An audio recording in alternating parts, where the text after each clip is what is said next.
तमाम तारीफ़ें उस अल्लाह के लिए जिसने तारीख रात को सैयारों के ज़रिए मुज़य्यन कर दिया। तमाम तारीफ़ें उस अल्लाह के लिए जिसने मुख्तलिफ बीजों से मुख्तलिफ सब्ज़ों को उगाया। तमाम तारीफ़ें उस अल्लाह के लिए जिसने कुछ हैवानों को अंडे वाले खलक फरमाया और उन अंडों से बच्चे पैदा करना इख्तिमाम कर दिया और कुछ जानवरों को अल्लाह ने बच्चे देने वाले खलक फरमाया। तमाम तारीफ़ें उस अल्लाह के लिए जिसने जितना इंसान को कमज़ोर खलक फरमाया उतना इंसान को ताकतवर खलक फरमाया। तमाम तारीफ़ें उस अल्लाह के लिए जिसने हमें ऐसे आइम्मा ऐसे रहबर अता किए जिनका सर हमेशा बुलंद रहा और हमेशा के लिए उनका सर बुलंद है और बुलंद रहेगा। तमाम तारीफ़ें उस अल्लाह के लिए जिसने हमें सय्यदुस साजिदीन जैसे इमाम से नवाजा। इमाम अलैहिस्सलाम को सय्यदुस साजिदीन क्यों कहते हैं और ज़ैनुल आबिदीन क्यों कहते हैं? इसकी वजह यह है, साजिदीन इसलिए कहते हैं, इमाम अलैहिस्सलाम को जब भी छोटी सी छोटी नियामत हासिल हो जाए तो फिर अपने सर को सजदे में रखा करते थे। अगर कोई बड़ी सी मुसीबत बड़ी सी तकलीफ दूर हो जाती तब भी अल्लाह का शुक्र करने के लिए पेशानी को सजदे में रखते थे। यानी छोटी मुश्किल हो या छोटा मुश्किल हो या बड़ा मुश्किल हो, इमाम अलैहिस्सलाम उसके दूर होने पर तकलीफ ज्यादा हो या कम हो उसके दूर होने पर सजदे शुक्र अदा किया करते थे। इसीलिए इमाम अलैहिस्सलाम को सय्यदुस साजिदीन कहते हैं, सजदा करने वालों के सरदार। और इमाम के अलकाम में से एक ये भी है सज्जाद। सज्जाद यानी सेग़े मुबालगा है। इसका मतलब ये है कि ज्यादा सजदा करने वाले।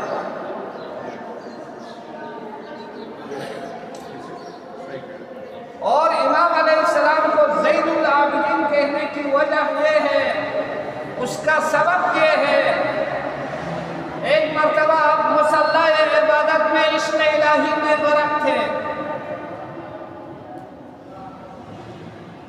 तो ज़ाहिरी बात है जिसको अल्लाह ने दुश्मन करार दिया है सांप की शक्ल में हाजिर होता है और इमाम के अंगूठे को काटने लगता है। लेकिन इमाम बराबर के इश्क़ इलाही में मसरूफ़ रहे, खुदा के जिक्र में गरक़ रहे, मसरूफ़ रहे। आखिर में बेबस होकर पीछे हट गया तो हातिफ गैबी से आवाज आ गई, अंता ज़ैनुल आबिदीन, तू ही इबादत करने वालों की जीनत है। तूने मेरे दुश्मन को भगाया, मेरे दुश्मन के खौफ को महसूस नहीं किया, बल्कि मेरी इबादत में गरक रहे। कुछ लोग तो कहते हैं ना, शैतान ने चीख के कहा, कोई भी दुश्मन अपने दुश्मन को कभी दाद नहीं देता है। अगर आपको समझ में नहीं आती तो मैं और भी हातिफ गैबी की आवाज़ें आपके खिदमत में अर्ज करूँगा। जब मौला अली ने तलवार को चमकाया, दुश्मनों को शिकस्त दी, तो हातिफ गैबी से आवाज़ आई थी, ला फतह इल्ला अली, ला सैफ इल्ला ज़ुल्फ़िकार। कोई जवान नहीं, कोई जवान मर्द नहीं, इल्ला है तो अली है, और कोई तलवार नहीं, अगर है तो ज़ुल्फ़िकार है। इसी तरह मज़लूम करबला ने हज़ारों यज़ीदियों को वासिले जहन्नम कर दिया, तो हातिफ गैबी से आवाज़ आई थी, या अय्यतुहन नफ्सुल मुत्मइन्ना इरजिई इला रब्बिकी राज़ियतम मर्ज़िय्या। ए नफ्स मुत्मइन्ना, अपने रब की तरफ पलटा और उसकी रिज़ा पे राज़ी हो जाओ। वो तुझसे राज़ी, तू उससे राज़ी, और जन्नत में दाखिल हो जाओ। वदखुली इबादी। तो अज़ीज़ान गिरामी, कुछ लोग उसकी तरफ निस्बत देते हैं, वो कभी किसी को शाबाश नहीं देता है। अगर किसी के अमल में वो शिकस्त खाता है ना, वो रो के चीखता है, काश मैं भी अगर सजदा किया होता, मैं भी सजदे को तर्क न करता, आज ये लानती न बनता। कुछ लोग उसकी तरफ निस्बत देते हैं, लेकिन अक़ल इससे निस्बत को मुस्तरद करती है। तो बहरहाल ये इमाम की खिदमत में मैंने तज़किरा कर दिया, क्योंकि इमाम की वलादत का दिन गुजर गया था, तो इसलिए ये आपकी खिदमत में अर्ज़ कर दिया है। मैंने कुरान करीम की एक आयत, क्योंकि हमारा मौज़ूए सुखन मुआशरा है, दीन इस्लाम ने मुआशरा और कुछ उसूल और कवाइद और ज़वाबित इंसान को समाजी और मुआशरती ज़िंदगी गुजारने के लिए इंसान को इस्लाम ने दिए हैं। अगर वो उसूल पर हम अमल करें तो यकीनन हम दुनिया में भी कामयाब जाएंगे, हम आखिरत में भी कामयाब जाएंगे। अल्लाह तबारक व तआला ने कुरान हकीम लारे किताब में इरशाद फरमाया, व क़ज़ा रब्बुका अल्ला ता'बुदू इल्ला इय्याह। तुम्हारे रब का ये अटल फैसला है कि तुम उसकी इबादत के अलावा किसी और की इबादत न करो। व बिल वालिदैनि इहसाना, और अपने माँ बाप से एहसान किया करो, अच्छा सुलूक किया करो, उनके साथ अच्छा रवैया रखा करो। सादिक़ आले मोहम्मद इमाम जाफर सादिक़ अलैहिस्सलाम ने फरमाया,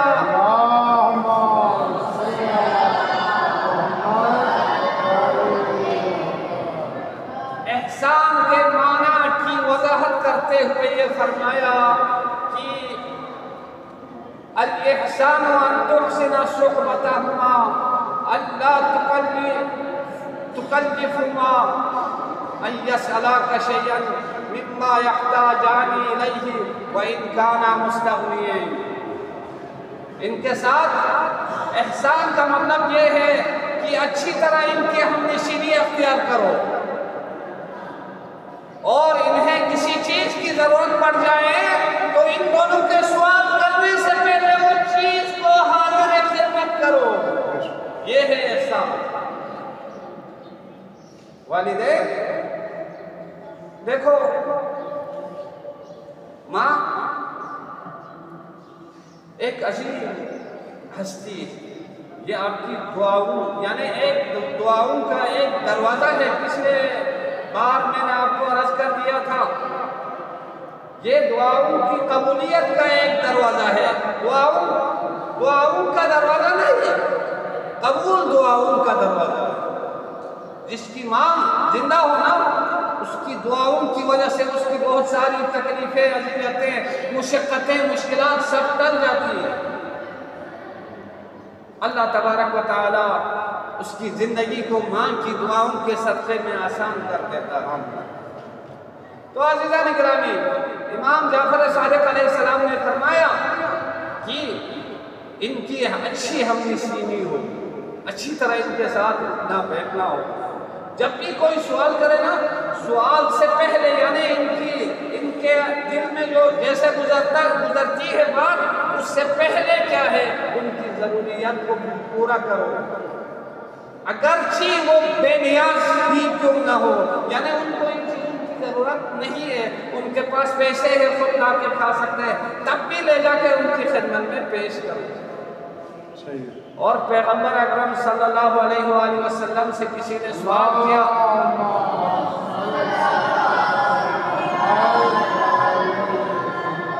पैगंबर अकरम सल्लल्लाहु अलैहि वसल्लम वमा यंतिक़ु अनिल हवा इन हुवा इल्ला वह्युन यूहा वमा अरसलनाका इल्ला रहमतन लिल आलमीन। ऐसे हस्ती से सवाल किया जा रहा है। पैगंबर अकरम मुख्तसर अल्फाज में फरमाते हैं, हुमा जन्नतुका व नारुका। साइल को कहते हैं ये दोनों तुम्हारी जन्नत है, और वह नारुका ये दोनों तुम्हारे लिए जहन्नम। क्या मतलब? अगर जैसे अल्लाह ने फरमाया है वैसे इनकी इताअत करोगे, इनकी नाफरमानी से गुरेज करोगे, इनकी खिदमत के लिए फोकस रहोगे, इनको उफ तक नहीं कहोगे तो जन्नत चले जाओगे।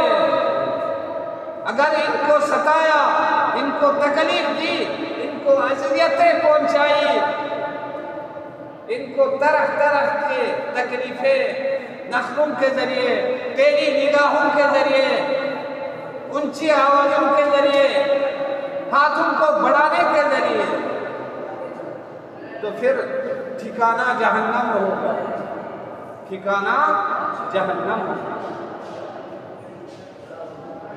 अज़ीज़ान गिरामी, ये दुआए मशहूर जो मनक़ूल हुए हैं ना, मज़लूम करबला अलैहिस्सलाम ने किसी ऐसे बंदे को ये तालीम फरमाई है, और अली इब्न अबी तालिब से इस दुआ को ली है उन्होंने पैगंबर अकरम सल्लल्लाहु अलैहि वसल्लम से। इस दुआ को ऐसे शख्स को तालीम फरमाई जिसने बाप पे हाथ उठाया था और उसका हाथ चल हो गया। सही।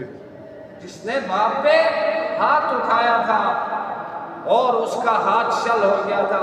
जब मुलाकात होती है तो वजह पूछते हैं क्या हो गया, बाप को मारा था, उसी वक़्त से मेरा हाथ काम नहीं करता है, काम नहीं करता है। इमाम ने फरमाया दुआए मशगूल करो। जैसे उसने दुआए मशगूल की तिलावत की, अल्लाह तबारक व तआला ने इस दुआ के सदक़े में उसे शिफा दी। ये होते हैं इल्मा, ये होते हैं मासूमीन जो इंसान को नजात दिलाते हैं, इंसान की रहनुमाई करते हैं, इंसान को मुश्किलात से निकालने का तरीका सिखाते हैं। सही सही। अज़ीज़ान गिरामी, माँ के बारे में हदीस में आया है कि अल जन्नतु तहता अक़दामिल उम्महात, माओं के कदमों के नीचे जन्नत है। इसका मतलब ये नहीं है कि आप जहाँ माँ पैर रखें तो आप उसके नीचे जन्नत को ढूंढें। जैसा कि एक दीनी तालिब इल्म ने ज़रबा के अंदर ज़मीर हुआ को ढूंढ के उसने निकाला था, इसी तरह माँ के कदम के नीचे आप जन्नत को न ढूंढें, बल्कि क्या है, माँ की जितनी खिदमत करोगे जन्नत का मुस्तहिक होते जाओगे। माँ की जितनी खिदमत करोगे जन्नत का मुस्तहिक होता जाएगा। और रिवायत में आया है रज़ी अल्लाहु मा रज़ियल वालिदैन व सखत अल्लाहु मा सखत वालिदैन। अल्लाह तबारक व तआला की रज़ा इसमें है कि वालिदैन राज़ी हो तो अल्लाह भी राज़ी है, अगर वालिदैन नाराज़ हो तो अल्लाह भी नाराज़ है। बाप दुनिया से जाता है ना तो फरमानदार बेटा बाप की वसीयत की नाफरमानी नहीं करता है। क्यों? इसलिए कि बाप से मोहब्बत है, बाप से मोहब्बत है, बाप ने जो तकलीफें गुजारी है उसका एहसास है, तो जितनी मोहब्बत बाप की है ना उसकी वसीयत का एहतराम करता है। अच्छा बेटा अपने बाप की वसीयत का एहतराम करता है, क्योंकि कहीं ऐसा ना हो मेरे बाप को तकलीफ हो, दूसरी दुनिया में मेरे बाप को तकलीफ हो कि मैंने उसकी वसीयत की खिलाफ वर्जी की है। और 3 बेटे हो तो बाप ऐसे बेटे को वसीयत करेगा जिस पे बाप का भरोसा है। हर किसी को वसीयत नहीं करेगा, बल्कि उस बेटे को वसीयत करेगा जिस पे बाप को यकीन है ये किसी का हक इधर उधर नहीं करेगा। तो बाप की तरफ से शरई वली वही है जिसको बाप ने वसीयत की है, अब उसकी मर्जी है। इसीलिए बाप हर किसी को वसीयत नहीं करता है। जो सबसे ज्यादा परहेजगार बेटा है, सबसे ज्यादा ईमानदार है, उसको अपना वली बनाता है। घर तकसीम करने का हक वो रखता है, जमीन तकसीम करने का हक वो रखता है। और याद रखो जो घर का बड़ा बेटा है ना उस पे माँ बाप की कज़ा नमाजें वाजिब है, दूसरों पे वाजिब नहीं है। इसीलिए बाप की जो ज़रूरियात की छोटी मोटी चीज़ें हैं, मिसाल के तौर पे जानेमाज वगैरह, कुरान करीम वगैरह, दुआओं की किताबें वगैरह, इस तरह क्या है बाप की अगर रहे क्या है कोई ऐसी अच्छी चादर हो जो बाप इस्तेमाल करता हो, यानी जो भी चीज़ें बाप अपनी मुताल्लिका ज़िंदगी में इस्तेमाल करता है वो तमाम चीज़ें तकसीम नहीं हो सकती है, वो बड़े बेटे के खाते में जाती है। मिसाल के तौर पे हथियार है हिफाजती, वो भी बड़े बेटे में चला जाएगा। इसी तरह और भी चीज़ें हैं, बाप की जूते हैं वो भी बड़े बेटे को मिल जाएंगे। दुरूद भेजिए मोहम्मद और आले मोहम्मद।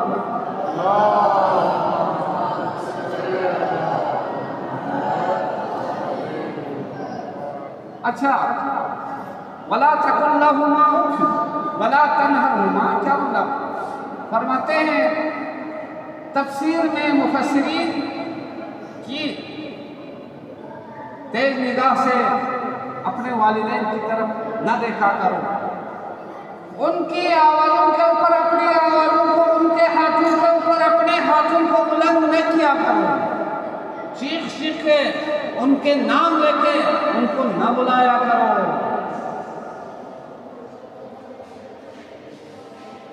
अगर जन्नत जाना है ना, अगर जन्नत को हासिल करना है ना, तो इन्होंने बड़ी ज़हमतें तकलीफें बर्दाश्त की है, बड़े अदब और एहतराम के साथ इनसे पेश आना है।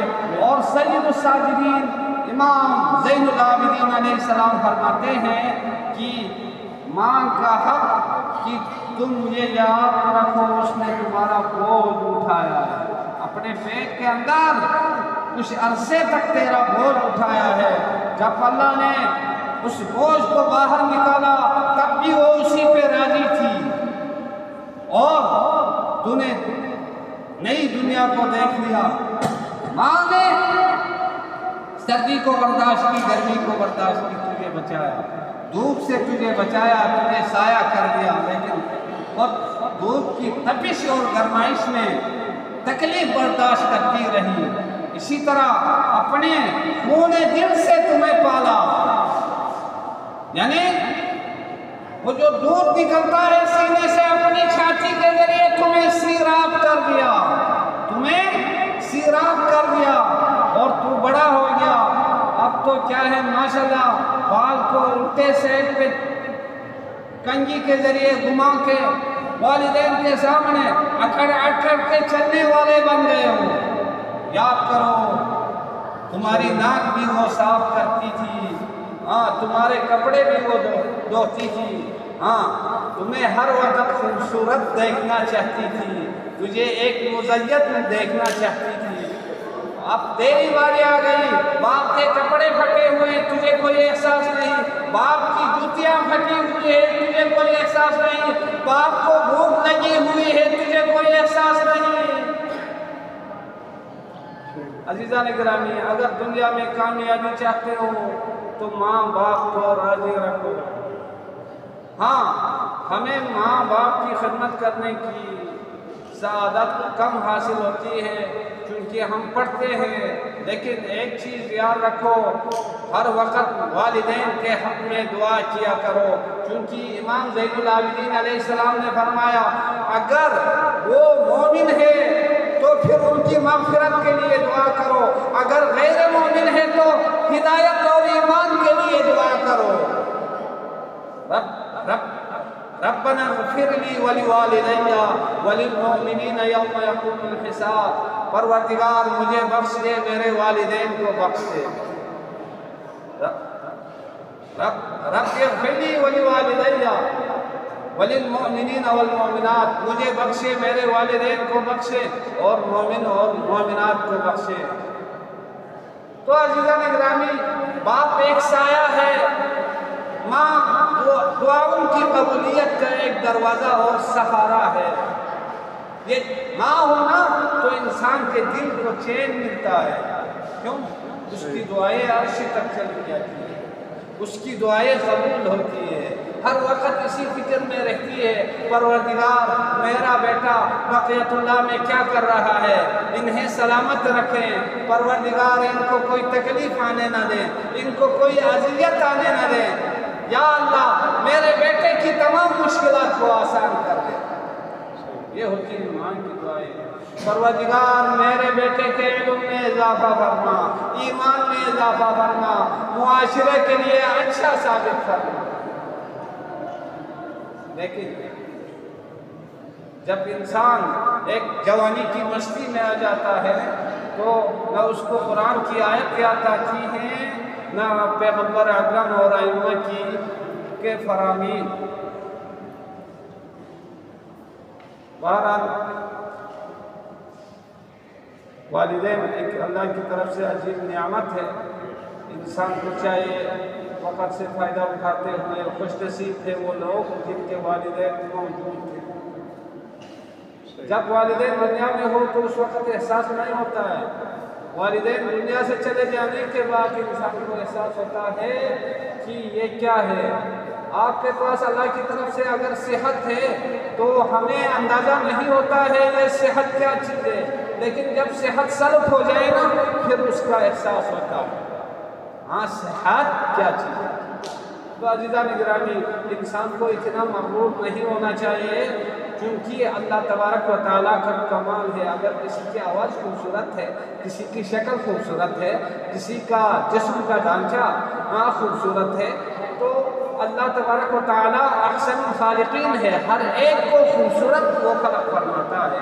लेकिन अल्लाह तबारक व तआला मसलहत को अच्छी तरह जानता है, उसी के तहत इंसान को खलक़ फरमाता है और वालिदैन के आग करने की ज़रूरत नहीं होती है। कुरान से आपको दलील देता हूँ, जब हज़रत नूह ने कहा कि परवरदिगार मेरा बेटा, तो अल्लाह तबारक व तआला ने फरमाया या नूह लैसा मिन अहलिक, को तेरे अहल में से नहीं है, इसलिए कि उसने नाफरमानी की है। यानी अल्लाह ने आग कर दिया, ख़त्म, आग करने की ज़रूरत नहीं, जो वालिदैन आग करें जिस बंदे को वो जहन्नम चला जाता है। ज़बान से नहीं कहे तो वो खुद आग हो जाते हैं।